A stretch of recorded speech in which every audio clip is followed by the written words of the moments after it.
নমস্কার, আমি তাপসী রান্নাঘরে সকলকে অনেক স্বাগত জানাই। চলে এসেছি আবার একটি সম্পূর্ণ নতুন রেসিপিতে। আর আজকের রেসিপি দই পটল। তো চলুন আমি দই পটল কিভাবে বানাই সেটাই আজকে আমি দেখাবো। এখানে আমি মোটামুটি 450 মতো পটল নিয়ে নিয়েছি। পটলগুলোকে প্রথমে আমি খোসাগুলোকে ছুলে নেব। একটা পিলার নিয়েছি, পিলার দিয়ে আমি ছুলে নিয়েছি। এই কাজটা কিন্তু আপনারা বটি বা ছুরি দুটো দিয়ে করতে পারেন। এবার পটলটা কিন্তু আমি সম্পূর্ণ ছুলবো না, মাঝে মাঝে কিন্তু খোসাটা রেখে দেবো, তাহলে কিন্তু বেশ দেখতেও ভালো লাগে রান্নার পরে। তো এটা পুরোটাও কিন্তু ছুলে নিতে পারেন। তো সব পটলগুলো এখানে আমার ছুলে নেওয়া হয়ে গেছে।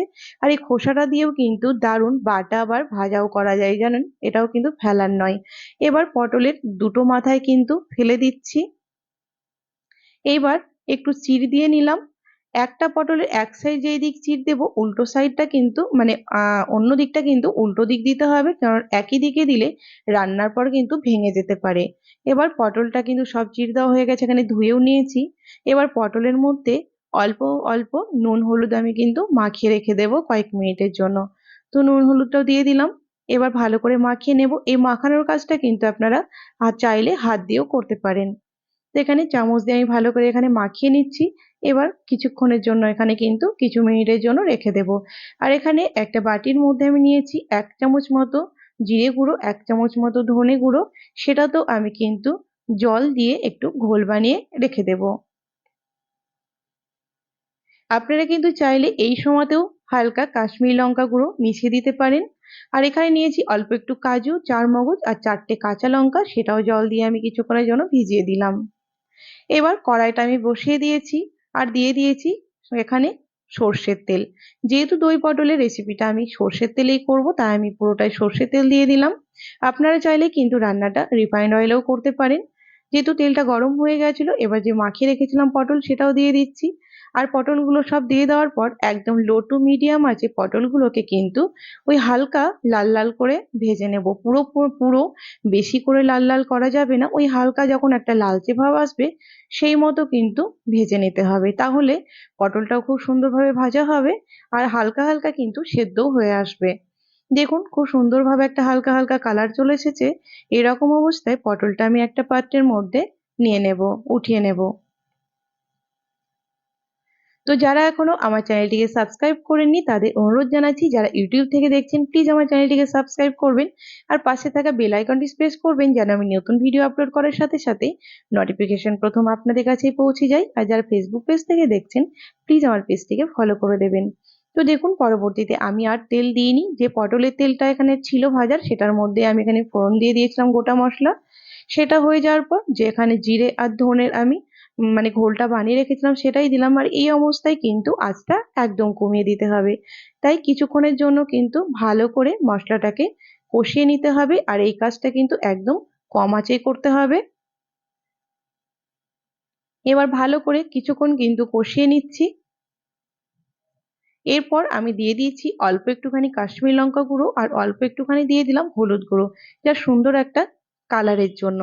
এবার আবারও কিছুক্ষণ আমি ভালো করে কষিয়ে নেব, কিন্তু এই কাজটা পুরোপুরি কিন্তু এখন কম আঁচেই করতে হবে। যে পটলগুলো আমি ভেজে উঠিয়ে রেখেছিলাম সেটাও নিয়ে নিলাম। আর মোটামুটি ওই 1.5 থেকে 2 মিনিট মতো মশলা দিয়ে পটলটাকেও কিন্তু ভালো করে কষিয়ে নেব। দেখেই বুঝতে পারছেন পটলটা কিন্তু আগে থেকে অনেকটাই সেদ্ধ হয়ে আছে, তাই কিন্তু এখানে আমি কোনো রকম জল ব্যবহার করব না। তবে আপনারা যদি একটু গ্রেভি গ্রেভি খেতে ভালোবাসেন তাহলে কিন্তু জল ব্যবহার করতে পারেন। তো এখানে যে কাজু, এখানে 4 মগজ আর লঙ্কা নিয়েছিলাম সেই পেস্টের সঙ্গে 2.5 চামচ টক দই নিয়েছিলাম, সেটাও একসঙ্গে পেস্ট করে নিয়েছিলাম, সেটা এবার দিয়ে দিলাম। আর এইবার এই পেস্টটা দেওয়ার সাথে সাথে কিন্তু আঁচটা কিন্তু একদম বাড়াবেন না, কারণ আঁচ বাড়ালে কাজুও লেগে যেতে পারে। আর কিন্তু এখানে দইটাও ফেটে যাওয়ার ভয় থাকে। তাই এই কাজটা কিন্তু পুরোপুরি একদম আঁচ কমিয়েই করতে হবে।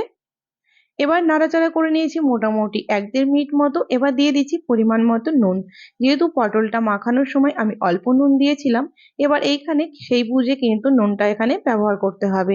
এবার ভালো করে নাড়াচাড়া করে নিচ্ছি আবারও।